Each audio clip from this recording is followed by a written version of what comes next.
Good evening, everybody. Welcome to our Boulevard of Broken Dreams episode of Chillin N Killin.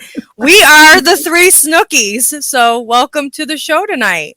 I mean, I'm blonde, so I can't really say I'm Snooki. I'm just a Jersey wench. Did they have a blonde? I don't think there was a blonde, was there? No. Nope. You know, we've been sitting backstage talking and everything, and how, Gigi, did we not critique her on that? Like, not getting a wig or something? Like, we didn't even, touch base on that. In her defense, she was busy getting ready for, the actual, stuff we have the show, to, yes. where we were just like, it's us. We have to Listen, I can represent a blonde Jersey girl, okay? Yes, you can. That's fine. I mean, I have the Snooki shirt, the hat. I can represent, she was literally hard at work, and we were doing this. She really was. You guys don't even understand how much work she has put in tonight's episode. It is bananas. So we're going to just let her, get to doing her. Wait, before we get into the episode, I have to show everybody my drink. It looks good, doesn't it? Not even a little bit. So I'm waiting for you to try it to let me know. This is my Jersey Turnpike, and it's delicious. I've already had it, and it's amazing. So we like to watch you take your drink. I don't believe it. I want to see you take a drink of it. Okay. I guess you couldn't really see the drink go down, but it's delicious. My Jersey Pepsi. There you go. Okay. I have champagne. Made of the finest cherries. Because I am celebrating the fact that I am not blind because of these lashes. They're gorgeous. They're gorgeous. Yeah. Gigi's daughter is knocking it out of the park with these lashes. She is. I'm jelly. It's awesome. I'm jelly. I feel like there's been too much. I've been too excited about this episode, and now I can't do it. So we're just going to call it now, everybody. So, good night, everybody. Till next week's show.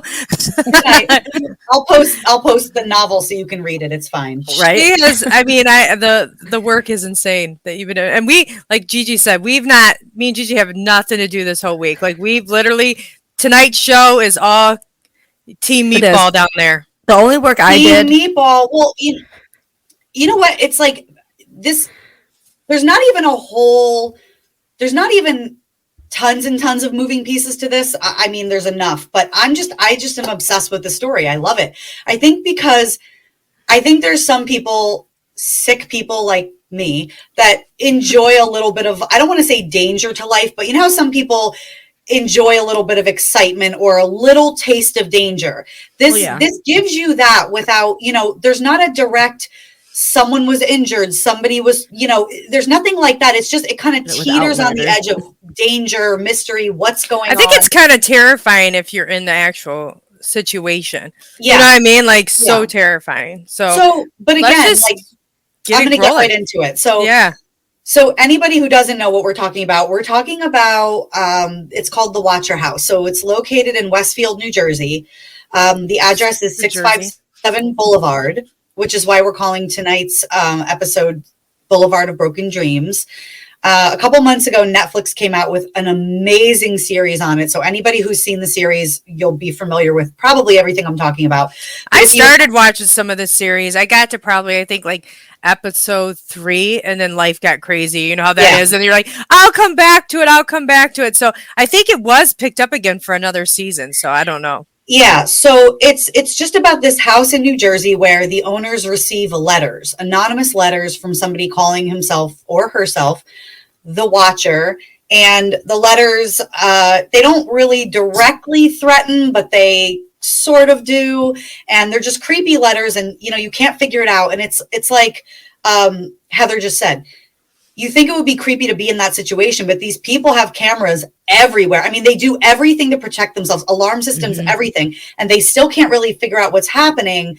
So that's why I sort of asked the question on our page this week, fight or flight, what would you guys do? Would you leave? Would you stay? I'm going to talk about families that did both. I have families that did both. So we're going to talk about that. But so I'm going to jump right in. Gigi, if you can just put the picture up of the house first and foremost. I got a picture of, there it is. So beautiful, 657 It is a Boulevard. beautiful house. Mm-hmm. It is beautiful. It's changed looks, paint color stuff. You're like, that. oh, this is such a beautiful home. We're so excited. I can't wait to put the Christmas tree in that window.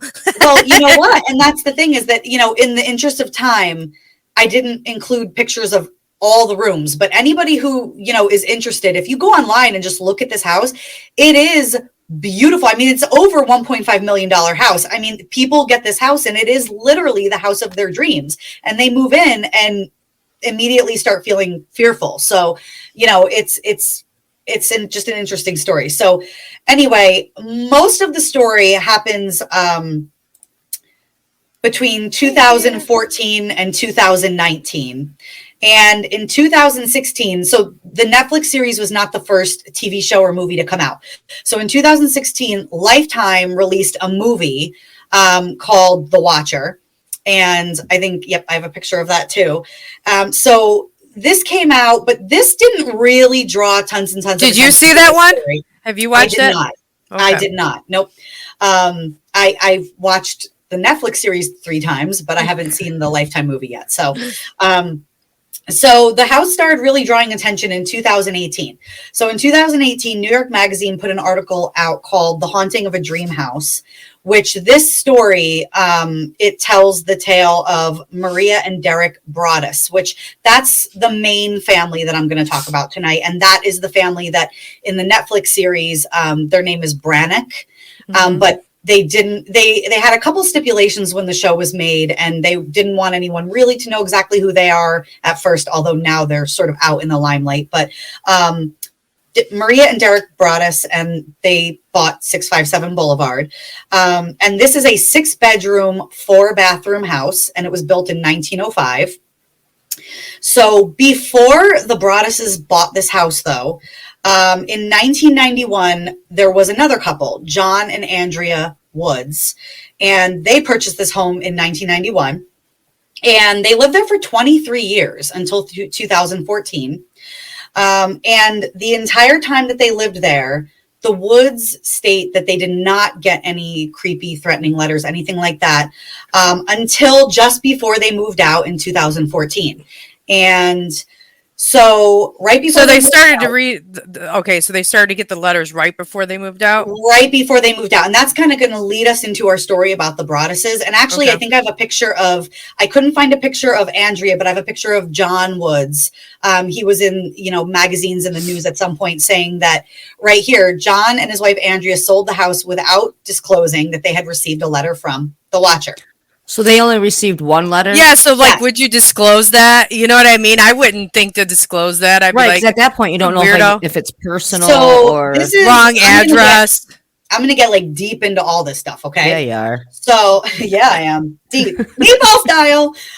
So right before they moved, so when they listed the house, right before they moved out, they get a letter. The note is written by somebody who calls themselves the Watcher. Dun, dun, dun, dun. And says that they've been keeping a close eye on the house for years and years, decades and decades. But the Woods had lived in the house, like I said, for 23 years and hadn't gotten another letter. So they literally just assumed this was a prank and they threw the letter out, which is part of the reason why they did not disclose this, because they only received one letter and they threw it out thinking it was a neighborhood kid or something like that. And now, then the Broaddus family purchases this house. So they purchased the home for just under $1.4 million. And so this is interesting, and I want to hear everybody's theories. So before they even move in, it's literally within 3 days of closing. And I want to just throw in here, I'll talk about it later, but the reason they hadn't moved in and they were doing some renovations on the house. Nothing that really needed to be done, just more stuff that they wanted to make it their own style. So they had not moved in yet. So before they even move in, they receive an anonymous letter, again, from someone calling themselves, dun, dun, dun, the Watcher. I'm supposed to do the dun, dun, dun. Okay, fine. They receive a letter from dun, dun, dun, dun. The Watcher. All right. So this letter, this is interesting because this is the only known hand-delivered letter. And I have a picture of both letters, which we'll put up in a minute. I have there's one letter with some paragraphs, and then there's another one with the envelope. So the Watcher, the first letter was hand delivered, and it was just addressed to, the house, owners of the house, stuff like that. No name. It didn't say to the Broadduses. It just said new owners of the home. And Gigi, if you want to put up the first picture of the writing, the letter. Yes. So these are a couple paragraphs from the letter, and you guys can kind of read through it as I talk a little bit. So the Watcher claims that the Woods sold the house because it was their time to move on, and they kindly sold it when I asked them to. This is what the Watcher said. The house had not even been publicly listed for sale, yet within 3 days of the closing, the Watcher was aware that the Woods had moved out and a new family was moving in. The Watcher, like I said, did not refer to the Broadduses by name in this letter, but you can see some of the paragraphs. I see you flooded the house with contractors. Bad move, a couple little weird sentences here. Do you know the history of the house? Do you know what lies within the walls? Okay, so anyway, 2 weeks later, a second letter comes to the house, and we have a picture of this as well. This one is addressed directly to the Broadduses, but it's spelled wrong. And this contains intimate details about the couple's 3 young children, including their proper birth order and their nicknames, and several mentions of what lies in between the walls of this house. And he also kind of adamantly questions, I'm just going to say he for the point of not to keep repeating he or she, but he also questions why they had yet to move in and says that he's very anxious for them to do so. He's very happy that, there's this new family and new blood in his house. He asks, who will be in the street-facing bedrooms, saying, it will help me to know who is in which bedroom. That way I can plan better, which no one really knows what that means. So the letter lets them know that generations of this writer's family have watched over this house, basically since the 1920s, and they have been put in charge of waiting for its second coming. So in the letter, it says, my grandparents watched this house, my parents watched the house, now it's my duty. Now it's my turn, basically. It's so fascinating because it's like, why this house? All that whole block, you know what I mean? But yeah. Okay, keep going. So he scolds the couple again for starting the renovations, and includes details about what they've been doing in the house, even in the recent days, up to that point. He says that he can see the family's youngest child drawing on an easel in one of the rooms on the side of the house. And he also says, this kind of has to do with the second coming, that he knows the house is approaching its 110th birthday, and expresses angst about the changes that the new money is going to bring to the neighborhood and to the house. He's a little nervous about this. And then even suggests that he spent some time inside the home decades earlier, whether it was him or a family member. He says, the 1960s were a good time for 657 Boulevard, when I ran from room to room, imagining the life with the rich occupants there. So I'm going to just read quickly a couple of quotes from the letters that they receive. So here's just a couple for you. Do you need to fill the house with the young blood that I requested? Once I know their names, I will call to them and draw them to me. All of the windows and doors of 657 Boulevard allow me to watch you all and track you as you move throughout the house. This is the one that I think is the creepiest. Will the young blood play in the basement, or are they too afraid to go down there alone? I would be very afraid if I were them.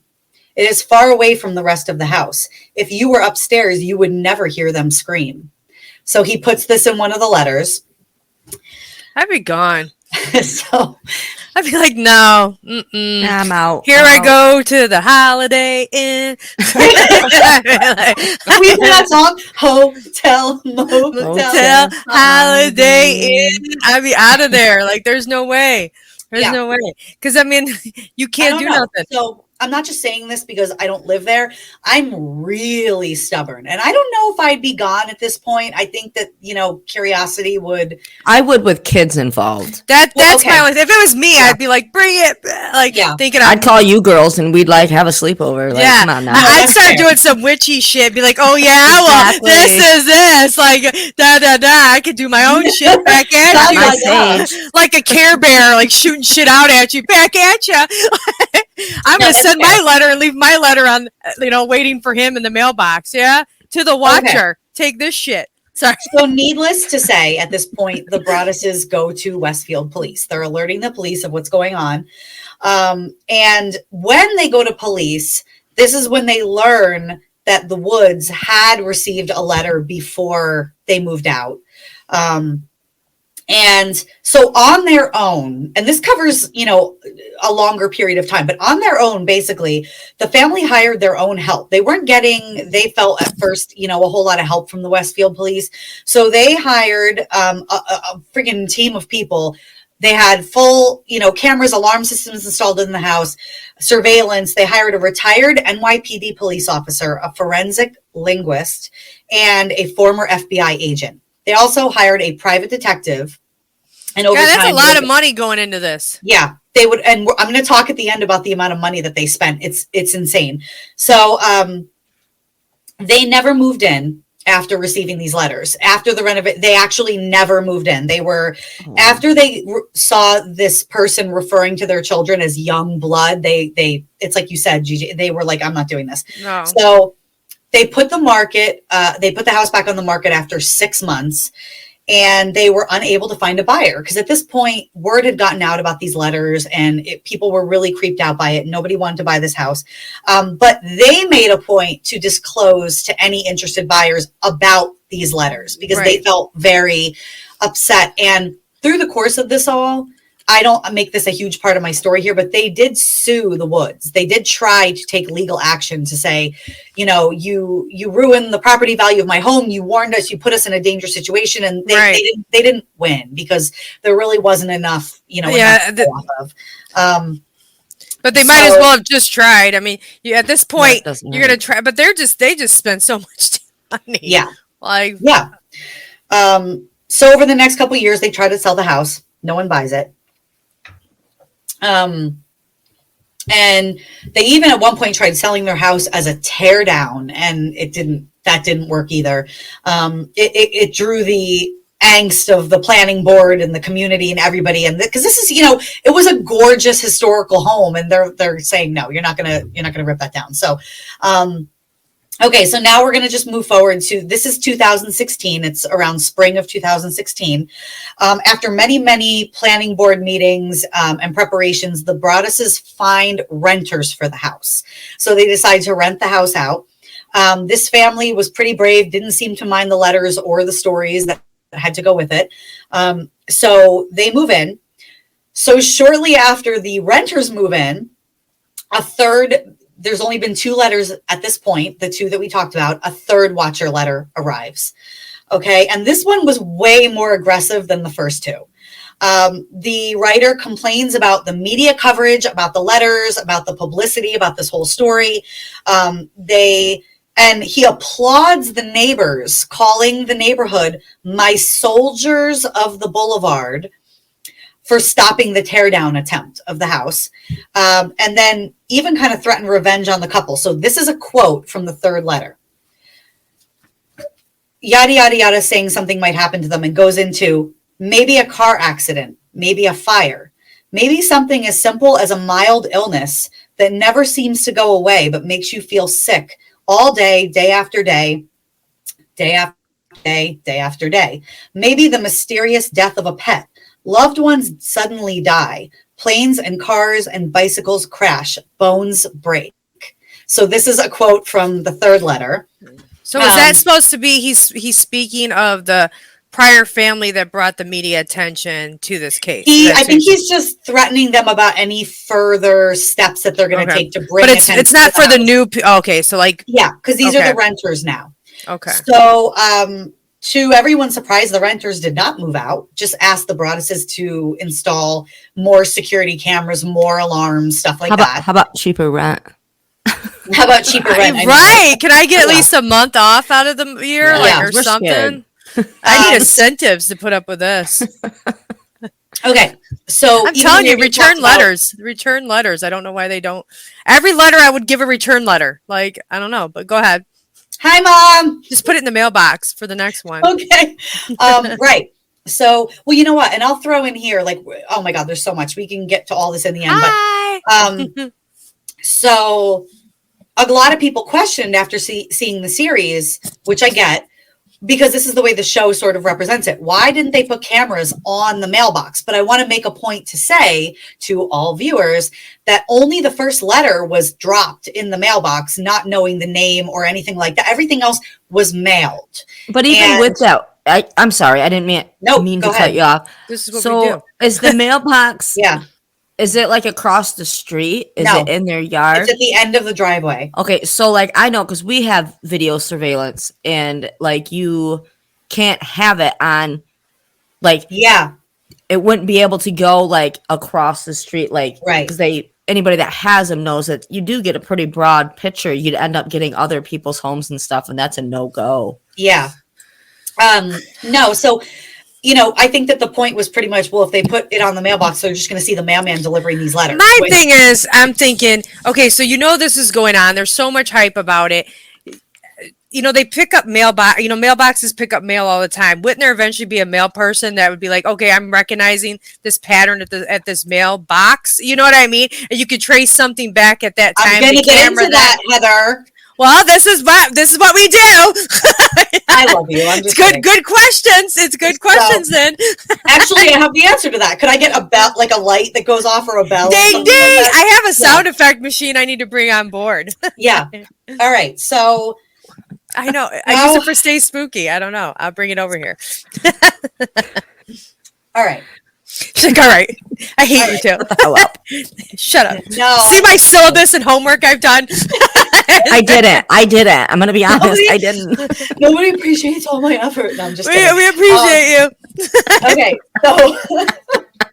So in July 2019, so again, fast forward a couple years, the Broadduses eventually decide to sell the house, and they do find a buyer. So they sell the house to Andrew and Allison Carr for $959,000. So they're taking a loss after purchasing the home for more than $1.35 million in 2014. So a loss of roughly $400,000, even before factoring in all the renovations, all the money that they spent on this team. So the same agent that sold the house to them in 2014 worked with them to sell it to the couple that bought it from them. I know. And there's so many theories about all these insiders, insider sort of junk going on, as well as $100,000 in property taxes, bills for utilities, home insurance, contractors for renovations, lawyers, private investigators, et cetera, et cetera, et cetera. So they spend so much money. I need to know what the et cetera, et cetera, et cetera is. Et cetera, et cetera, et cetera. So, et cetera.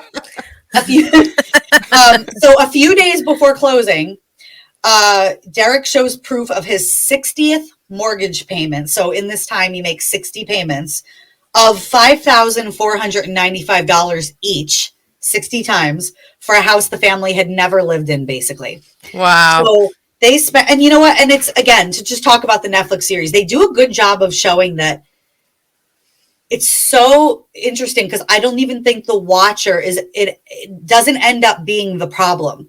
You become obsessed. They sort of paint a picture with you become obsessed trying to figure out who is doing this. And I'm not giving up my home. Let me figure this out. Let me make it safe. Let me, I'm not going to give up that easily. But you become so obsessed with trying to figure out who it is that you go through these motions, even when you're not getting letters. It turns into sort of an obsession. So you become your own demise. You end up losing everything. It's crazy. Yes. So the Broadduses, when the Carrs bought the house, they did leave a copy of a sample letter with the handwriting, so that if they got a letter, they would at least have something, they would know what they're getting and something to compare it to. So I think that this is really interesting. So an article of the New York Post, which was published in November of 2022. What? Question. Oh, go ahead. Listen, I'm not looking at you. Go ahead. So do you think at this point, okay, this is so highly publicized that now there's just people that's just sending letters? Did they, check the handwriting on all the letters and all of them matched? When you said that they're leaving, I'm not there yet. No, I'm just gonna shut up. You might as well just shut the hell up until I'm done with my whole story. No, just mute the mics. No, and I hate you saying that. Yeah, just mute us. I'm going to get to that area where once the police and everybody really gets involved, they really do a lot of research and work and testing. I mean, they test DNA on the envelopes. They test handwriting. They have everybody. We just think a lot of copycat pranksters people would start this time to start writing shit to this house, and now it's like flooded with letters. You know what I mean? So, all right. So an article in the New York Post, which is published just this last November of 2022, states that these new owners have had 58 visits from the police since they've been living in the house. Because you'll read largely that since these owners bought the house, nothing's been going on. No letters, which is true so far, but that nothing has been going on. And that's not true. They've had 58 visits from the police. And actually, the picture that I have of this, where there's like a police barricade blocking off the driveway of the house, that is of these new owners in the house. Do you want to throw it up, Gigi? Yeah. No, that's why. You're good. Now we can play. Now we can play. It's a lot of information. I want to need that one wet because it's towards the bottom, number 10, I think. No, it's actually this one. Oh, there's the. Okay, wait. Leave that up for a minute. So there, I forgot how many pictures I had. So these are the Broadduses and their 3 children right here. Okay. So that's a picture of them when they, not really moved in, but bought the house. Just so you guys can get sort of a visual on that. A nice, cute, young I family. know, and that's why they said, forget this. We're not going to put our children at risk. Oh, absolutely. All right. So anyway, I'm just going to keep talking. So the police visits, these include 2 incidences concerning possible burglaries from the home's basement. So the first took place about a month after they purchased the home. There you go. That is a picture after they purchased the home. So a month after they purchased the home, something set the alarm off in the basement. The police come. They find nothing. So then in October, an alarm went off from a basement window. The police come, find nothing. Things quiet down until about May of 2020. The police visit the home again in regards to burglaries, window alarms, door alarms. It's always something like that. But every time they come, they find nothing, no break-ins. I don't know if maybe just like some neighborhood kid is like rattling the window and running away or something like that. But then they have a couple instances where carbon monoxide meters are going off, alerting the police. But when the police get there, there's nothing wrong. Nothing is right. Nothing. So, since then, things have been mostly quiet for them. And the Broadduses, they still live in Westfield today. And they say that there's just reminders, obviously, everywhere about the speculation about this house and what's going on. They've turned down all offers for interviews, TV specials, anything like that. They ended up selling their rights to the story pretty early on because their viewpoint was this story is going to be told whether we okay it or not, whether we give get some money back. Yeah. Mm-hmm. So they pretty much just said, I'm going to sell my rights and just be done with it. So we're going to get into theories and suspects now. Okay. So we have any questions, people? Yeah. In the comments, speak now or forever hold your peace. This is a lot of information. First section. All right. That's our first segment. That's it. I hope you guys have 9 hours because I'm going to be talking about this like all night. No, I'm kidding. So over the years, lots of suspects for who the watcher could be. I'm going to kind of run through this just in the interest of time.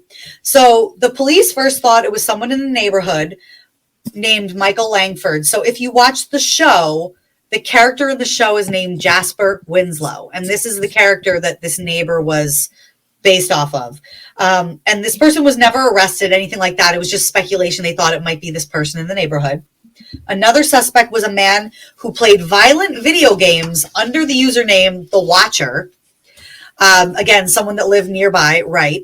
But they later ran DNA tests on the envelope and found out that the DNA on the envelopes was female. So, dun, dun, dun. It was female. Nice. Yep. So now we're going to switch to she? Yeah, she, you know what? I just can't. It's not in my, like, when I see like a 7 foot tall hooded figure, I just don't think she, you know, it's just not in my, I mean, whatever. Not there. So they looked into Michael Langford's sister, Abby. They even at some points questioned Maria Broaddus, thinking it might be her sending the letters to themselves. But again, there was no proof to this at all. So they just let it go. And they also thought it was the Broadduses because they thought that once they moved into the house, they got way under and couldn't afford the house once they moved in. So they started sending letters to sort of get themselves out of the situation. But despite all the investigations, they were never able to prove anything like that. So That's reporters did find a woman that lived in the house from the 1960s through the late 1980s. And not only did she not get any letters, but she said that the house was idyllic, beautiful. She had the best memories there, you know, no letters for, you know, to this woman. So, Yeah. So at one point, they questioned a member of the local historical society in Westfield who liked to write letters. This is the proof that they have here. This person is part of the historical society and likes to write letters.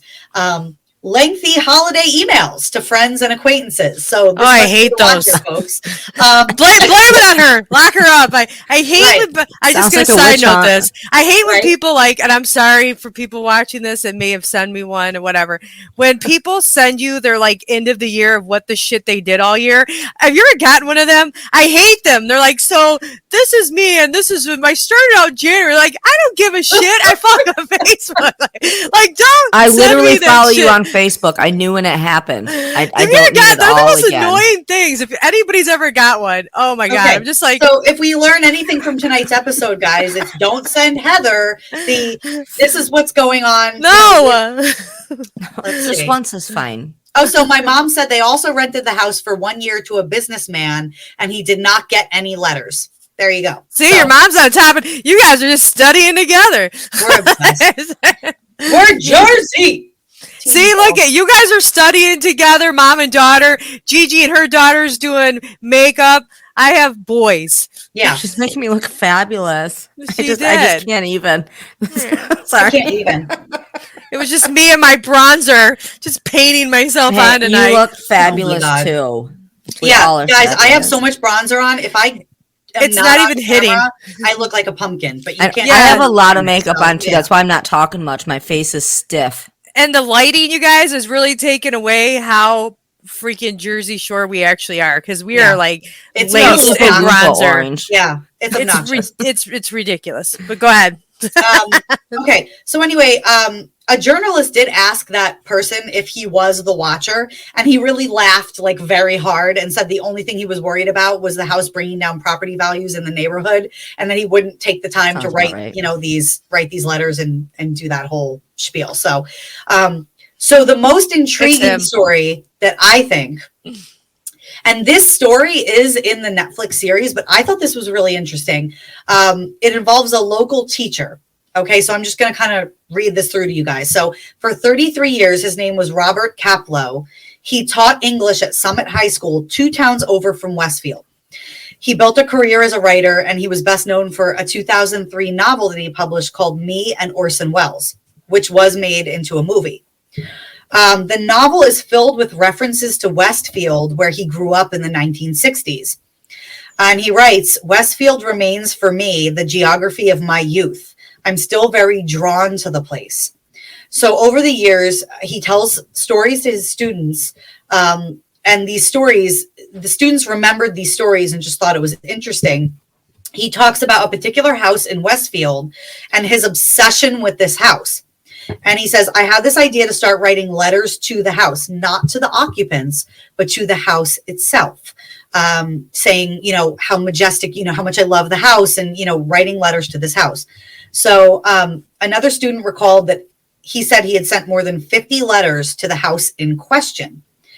A couple other odd connections. He retired in 2014, the same month that the Watcher started sending letters to the Broadduses.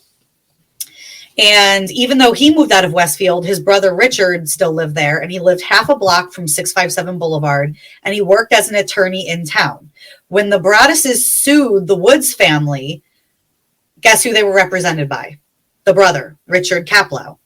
So when questioned, Robert's response was, there's nothing there. You guys have nothing, basically. He said he was familiar with the accusation because he had read about it all over Facebook, read about it on Wikipedia.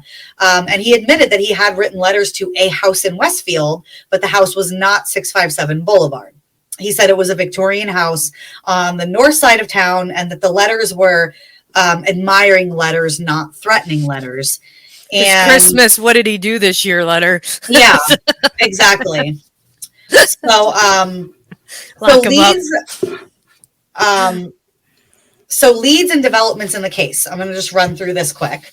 And then I want to tell one final story, not about the house, but about a house that's in the neighborhood that's sort of connected, but not really. So first, I'm just going to run through a couple leads or developments.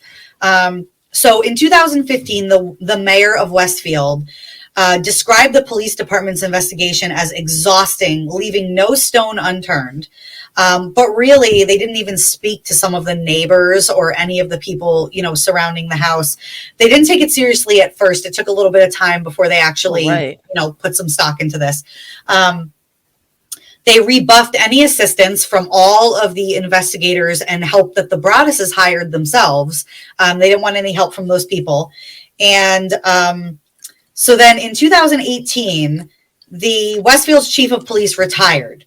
And a former police officer who ended up reinvestigating the case was very blunt and kind of said to the new person that took over, the Westfield Police Department fucked these people's case up really bad. He felt that people should have really done more for this.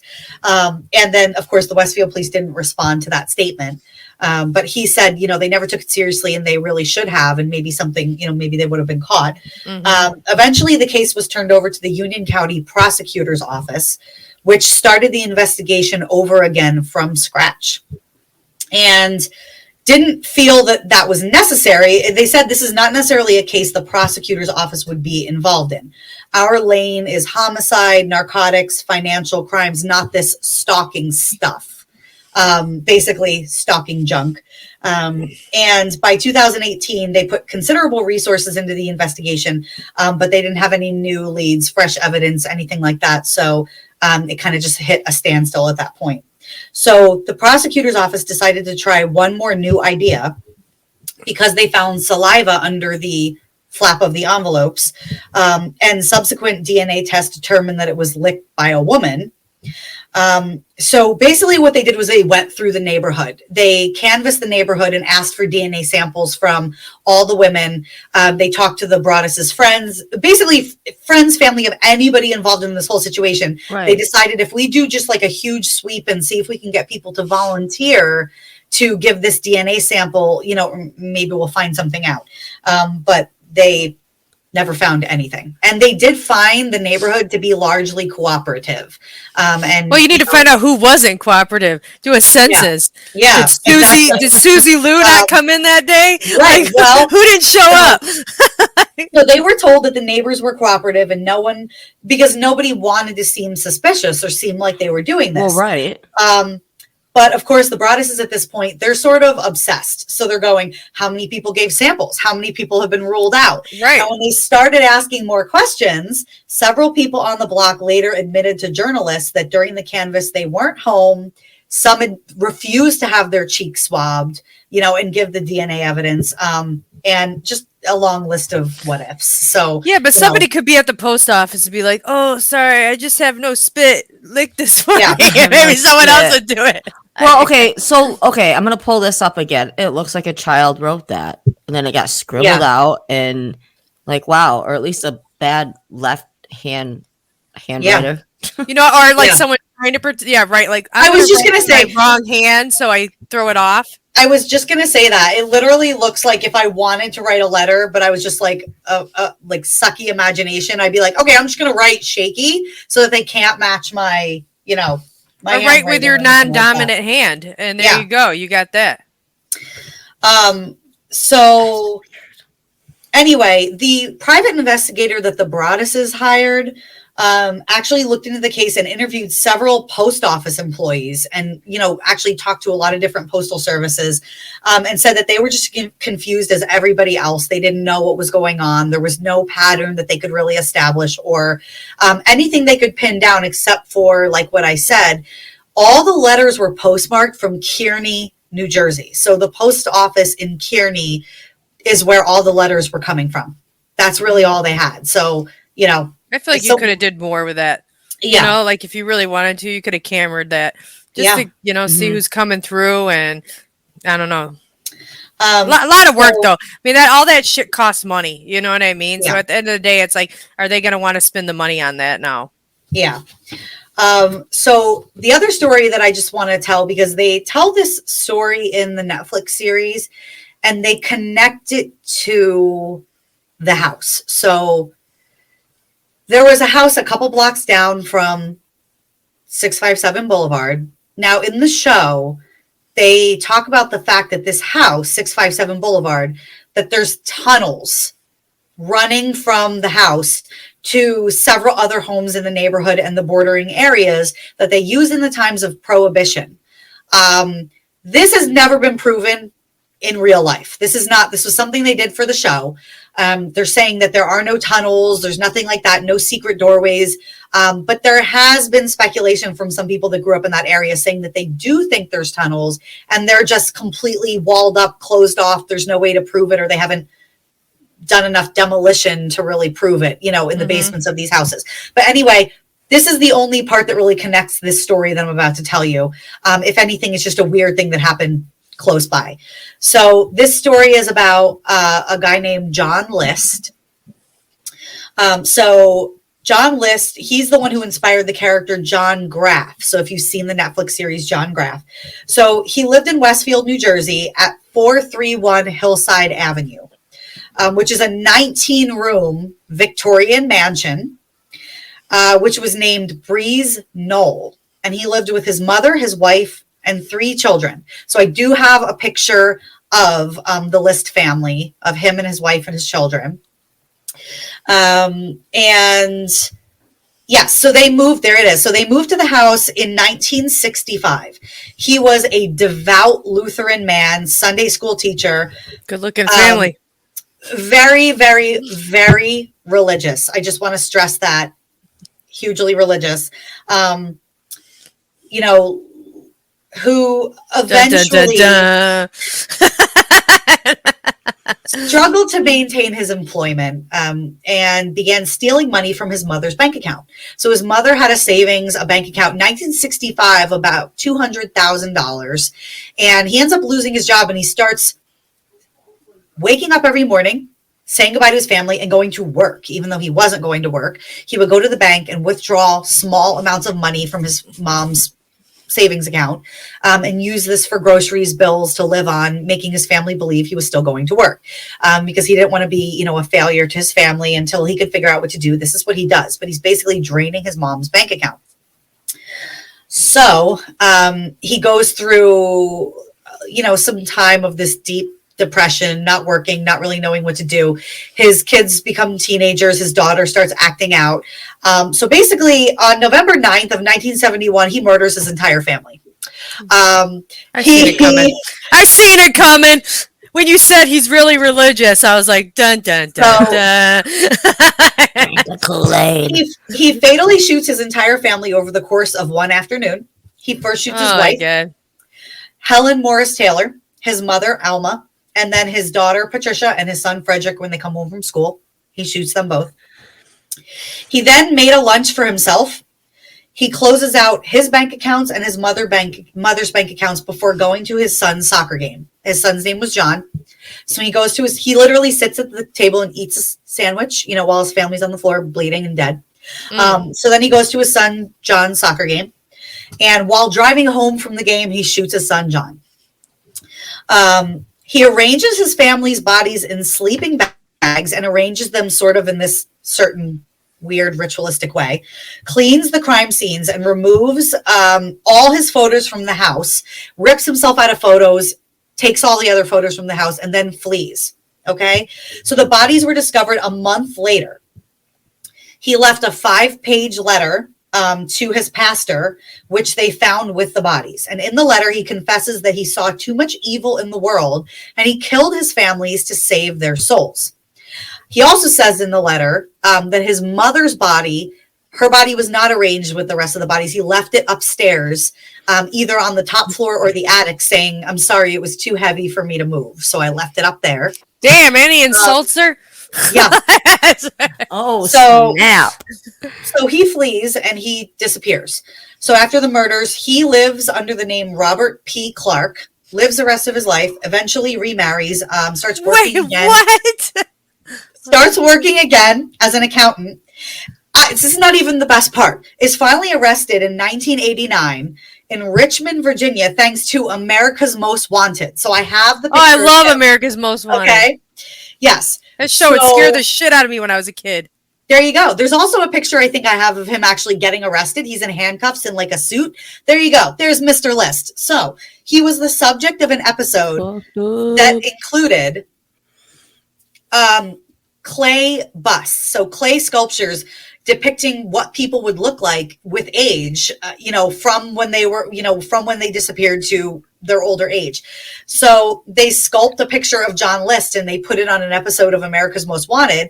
And a former neighbor of List who knows him under his new name calls the authorities and says, I know this guy named Robert. And, I'm pretty sure that's who it is. So they arrest him. He confesses to the murders.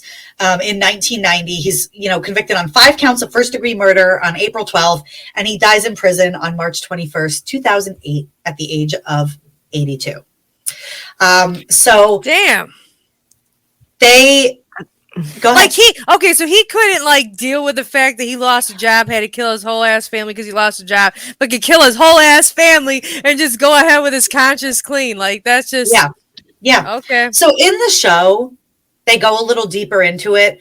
And they did not take a lot of liberties with the John List story. When you watch the show, they paint the entire picture. Like his daughter is starting to dress provocatively and his son is starting to, they do the whole thing. And he just he hated his life. His wife hated him. They weren't getting along. Mm-hmm. And he just decided, there's too much evil. There's too much negativity. I'm just going to rid them of this. And, I didn't write this down. I just remember reading it, but his middle son, they think put up a huge fight because I think they said he was shot something like 33 times. And he had a lot of, So his middle son, it's really sad. They think he really sounds like vengeance. Yeah. Put up a fight. Wow. Well, good job for the middle son for, giving it all he could, at least. You know what I mean?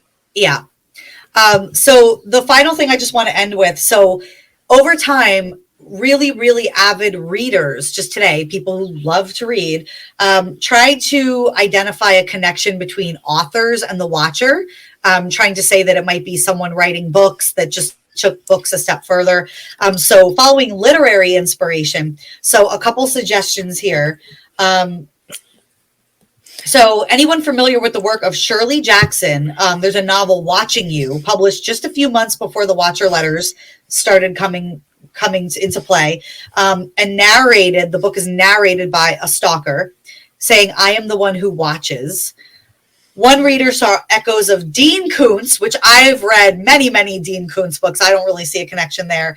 But the watchers care for his language. They felt kind of reminded them of Dean Koontz novels. And Koontz published a novel called Watchers in 1989. But the closest literary connection anyone could draw, it says, was a short story from the 19th century by, I'm probably going to butcher this name, Sheridan Le Fanu, an Irish author of Gothic mysteries. And there's a story that follows a Mr. Barton who goes mad after receiving a series of threatening letters at his home sent by a writer using the name The Watcher. So people are just grasping at straws at this point, trying to figure out, Well, I have one of my favorite songs by Rockwell is Somebody's Watching Me. Maybe they need to take a look at them. You know that I looked at so many things with that song and the lyrics to post for this episode. I love that song. But all I ended up doing was singing the freaking thing for like days. I was just walking around the house like singing it. I'm like, I can't Somebody's do this. watching me. I get no privacy. I love that song so much. That's the jam. I can't believe I just ripped through all that in 51 minutes. Like You did. Good job. I left out a lot of stuff, but okay. You did, and we stayed pretty quiet. We stayed pretty quiet. Did. I mean, to be fair, guys, I kind of threatened them both. I was like, I have so much. If you speak, I'm just going to bulldoze right over you. So I don't. And I'm really... a rebel. I'm a rebel. I'm like, I'm speaking. Yeah. But the house. So like I said, the show sort of the house. Let's talk about the house. Let's go back. Shut up. I don't really know what I would have done because it sort of is the type of house. It sounds horrible. Not that I'm knocking like a normal, small, cute bungalow or something, but the people that move into this house, they really feel that they have a prize. And then something comes out and threatens this and says, obviously the Broadduses, they took off. They were like, I don't want any part of it. But the renters were like, no, I'm not going to let this. But they never technically leave it. I mean, they were still dealing with it. They just decided we're not going to live in it, but they were still obsessed with trying to figure it out. Well, it's just so interesting because it's, you try to figure out motive. So, there's been theories, jealous neighbors that didn't get to buy the house fast enough. That's what I was going to say, yeah. So they does anybody gotten letters now to this day, or is it sitting there? No, and that's the thing, that you have someone saying, generations of my family have watched this house. That's our duty. That's our job, and there were other details. I didn't put up everything that was in the letters. They know a lot about the house, but then you have like the inside, but then you have the, him saying, oh, I used to play here and, play here. Would you feel safer with your Amazon packages being delivered though? Mm-hmm. Like they're watching, like, yeah. I mean, like, don't. Maybe it was a delivery person. Don't take my shit. But in turn, it caused sort of a spiral because what ended up happening was, there was a lot of animosity, even though they said the neighbors cooperated with the police. There was some animosity with the Broadduses and all their neighbors. He started accusing everybody. They were accusing him of writing the letters. At one point, even he was attacked. Derek Broaddus in 2017, he was kind of ripped apart on Facebook because he admitted to sending threatening letters to all the neighbors, but not watcher letters, just letters saying like, he's just pissed off. Like, what are you little assholes are doing? Pissed off, right. People thought it was a financial means that like they couldn't afford it. Like I said, jealous neighbors, somebody wanting the house, or, somebody just playing with them. But what is the motivation? Because no one ever popped up and bought the house. There's no more letters coming forward. So was it really just a bad prank? I mean, I don't know. But then you have the 58 police calls to the house, which again, like I get pranks, but 58 times, that's a lot of dedication for someone to just be like, I'm going to go and, well, this is like when you buy a house, I really feel like, and I always say you need to like buy your house and like not a winter time where everybody's away, like summer when everybody's, you got to get to know the neighbors before you buy something. Cause you never know. Like you see those shows. I don't want to know my neighbors. What? No, you want to know what you're moving into though. No. You know what I mean? I don't want to be my neighbors don't even know me, but I'm saying like, have you ever seen the show like My Neighbor Next Door? And these are awful people that people watched move. All those. Oh, I know I love that show. But you have you watched it? No. They're awful people. So I feel like, and I bet if we did a podcast on just like neighbor crimes, it's going to be huge. We're doing it. I don't want to know my neighbors. One of those stories. I don't know my neighbors either, but your neighbors still want to know you. You know what I mean? Yeah, I know. Like, you don't get to know me unless I say you get to know me. No, shoot. You know what? Let me tell you. I used to pretend to be on the phone, and my mom knows this. When I would get out of my car, and both of my neighbors are sort of like milling around. I know. I look down. I'm like, do I have to talk to these people? So I'd get my phone and just be like, oh yeah, Yeah, hold on, I'm going in the house. Oh, hi, I have groceries. No grocery bags. Just like, oh, I have groceries. I don't want to talk to anybody. I don't either, but they still seem to know, They like, will talk. they know your business though. Like, they know everything about you. It's just like, so like, Yeah. I've been in the same place and people know me, and it's like, I'll even receive, they know me by name, and I'm like, how do you even know that? I don't even like talk to nobody. So it's just, you got to know your neighbors, because you see these horror stories where people move in and then they're like tortured by their neighbor that doesn't like, because they want their grass cut a certain way, or they don't want them tearing down a tree because Actually, it's been there for so long. You know what I mean? All jokes aside, I have seen that show. I've watched. It's really good. It's really good. It's a really good show. You know, but it's not even, there's even been people who strongly believe that this was all the real estate company trying to make money by selling and reselling and you know, flipping it, because it was the same. Yeah. I mean, they thought the cops were involved for a while. Then they really found out they don't think that the Westfield police. But there's been no letters since the people have been completely gone. No. So basically this one family received a shit ton of letters and supposedly one letter from the other guy. Yeah. Okay. Yeah. And that's what like kind of interests me, because just step outside of it for a minute. And just picture it like not who you think it is, just picture it just like a random person. Mm-hmm. It makes me wonder, you know, I can get past the house really wasn't listed. They knew the Woods were moving out. They knew that these people were moving in. But when they started telling details, like, you know, the kids really weren't there long enough where they're running outside playing where the people are calling their names. Know them. Yeah. To list nicknames that the Broaddus's said. We only called them that like inside the house. So to list nicknames, to know I see where you're going.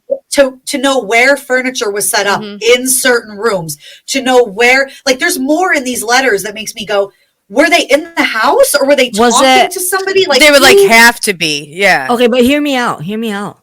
What if it was like the angry mother-in-law that was mad because he moved the family away or something? Ooh. Was an angry family member. Boom. They would know New the lead. inside secrets, right? I mean, it's just a theory. I mean, that's a good theory. But like I said, there's a million theories, and that's one that I don't think anybody has ever like you just said, like, what if it was what if it was a weird ex-girlfriend or like a, you know, you don't know, but you could close the family that would know that. That's the question with this whole thing, because we're a crime cast. Like, do you consider this a crime? Because they did go to court. I mean, they took this way down the legal route, saying that they even tried to sue the realtor, saying you should have disclosed this to us. And you know what? It is correct though. They don't have to do that. You don't even have to disclose when someone's murdered in a house. Like you don't have to tell. So they just felt very taken, I guess, and didn't really know what to do. But I don't know. I just think that this is so interesting. Like I'm so glad you got to tell it. I low key kind of want another letter to come. Like I kind of want to see like another. So we can be like, guess what? And I can say that because nobody ever got hurt, so I can say that. It's not like me being messed up and saying like, oh, another letter. Last time somebody got beaten. That's something we say off air. I just kind of want to know like that's behind the scenes. No, but yeah, I don't know. I don't know who it is. I don't even know what my opinion is. I don't think I have an opinion. Like, I don't have an opinion on it. I really don't. I mean, I would just not like it. I mean, like I said, if this was like legitly happening to me, like, I don't know, like details I just about my kids. Checking like my mail. Yeah. Here's what I thought. Have Rose from down the street. See, that's where you got to get to know your neighbors. Rose, filter my mail and just keep it. Get a PO box. There you go. Follow me. Just follow me for a minute. Okay. I bet nobody thought of this. I think I would have written a letter back. That's what I said 4 times. I said in the mailbox. Oh, I must just not be listening to you. You totally weren't. I said like 4 times. I said every single time they write a letter back and stick it in the mailbox. But where you send it to? 1,000%. No, you just leave it in your mailbox. So like when the mail agent comes. I totally would do that. I'd be every time. Like when I was little, if it came through the mail, yes. I'd be like, but there's no return to sender address on there. Just to be kind of like a dick and leave it there. You know what I mean? I would not challenge them and be like, if you're watching all the time and you're standing outside my house, take this letter. Here's a letter to you. I don't need. How many letters have I put in the mailbox, jackass? You haven't taken none. So obviously you're not too big and bad. I got 14 return letters trying to get to you. You haven't taken one. You know, this one watch these nuts. Going, I'd be out. She goes, I would leave, and now she's like, I'd be like, hey man. With my kids, I said I would leave if I had small children. If it was me and my older children, like us now, we would have some. We'd see how far we take it. I mean, you try to be like someone's just messing with you. You know what I mean? Until like if something actually happens. I just said I was eating dinner tonight with Helen. We were talking about the show, and I was like talking about the letters, and I said, I wouldn't care. And he was like, I would. And I was like, okay, fair enough. Because he was like, I would care. I wouldn't want to live there. And I'm like, okay, that's fair. You're like, we're moving. Like, we're moving. I would be like reconnaissance. I'd be on the floor, goggles, dressed in black, like watching out the windows, like watching the watcher. I'd be watching. I'm watching you back, MFer. And with that, we are happy that everybody was watching tonight. Ooh, look at that. Yeah. So thank you, everybody, for tuning in. We're next show is the Valentine's February 9th. Valentine's. You said it right. I know, because I paced myself. I didn't go all like crazy with it. I'm so proud of you. Valentine's Day. I think that as an opener, we should play 5 minutes of our last Valentine's special so everybody can hear you say Valentine's. Valentine's Day. Valentine's Day. I don't say words very well often, everybody, so it's Valentine's Day. If you catch me off guard and I'm not thinking of it, I'll be like, oh yeah, Valentine's Day. Yeah. So, like, whatever. So we don't know how we're theming this. If anybody wants to give us suggestions, go ahead. The chat hasn't been too crazy tonight. So where's everybody at, man? I don't know. Get in there talking. Ask these questions. What's happening? What's up? They're probably scared because they're like, well, we don't want to ask nothing. Kirsten kick the shit out of us. Team Meatball. It's okay, everybody. We're all in this together, everybody. Listen, meatballs are friendly. Yes, they are. Very much so. Okay, but we will do Valentine's Day. We will figure out what that's going to look like when we recover from this show. So, and then get this makeup off. Do we have a date? What is it? The 9th? It's February 9th. It's okay. You literally scheduled them. Yeah. It doesn't mean I remember them. Scared Kirsten's gonna start watching me. Listen, you should. I will. I watch everybody. Well, now she knows what she wants for Christmas, for us to send her watcher letters. Oh my God, easy enough. Hey. She'd be like, oh my God, is this for me? Is this for me? Yeah, guys, anyone is welcome to send me letters. I would love it. I bet my husband's going to divorce me, but I would love it. I would be like, the creepier the better. Yep, the creepier the better. I love it. You know what? We should start what is it? Like a pen pal thing, but with secret watcher letters. Let's create like a pen pal. This just took a very weird turn. I don't even know how to handle this right now. I mean, and it's cute, but even imagine, like, look at what sometimes you get in your inbox. Like, I could just imagine if we're free roaming some freaking letters, some snapshots that'll probably be included. I mean, yeah. Nobody wanted this. We wanted creepy letters, not like creepy in a different way, not creepy like, whatever. I would appreciate whatever. Oh, I got them too. No, Crystal. No. I got them too. Not okay. Them interorals. Oh. No. Do you know every single person that I ever worked with, including this nut, tries to show me those pictures of people's, and I don't want to see. With the interorals where it's like right there. Yes. Those are, I work for dental insurance, so I get them all the time. All right, we're switching up. Yeah, with that. With that. All right, everybody, good night. We'll see you next time with Valentine's Day show. Will it be love? Will it not be love? I guess we'll see. Everybody have a good night. Thank you for tuning in. Stay chillin' and killin'. Good night, everybody. Bye.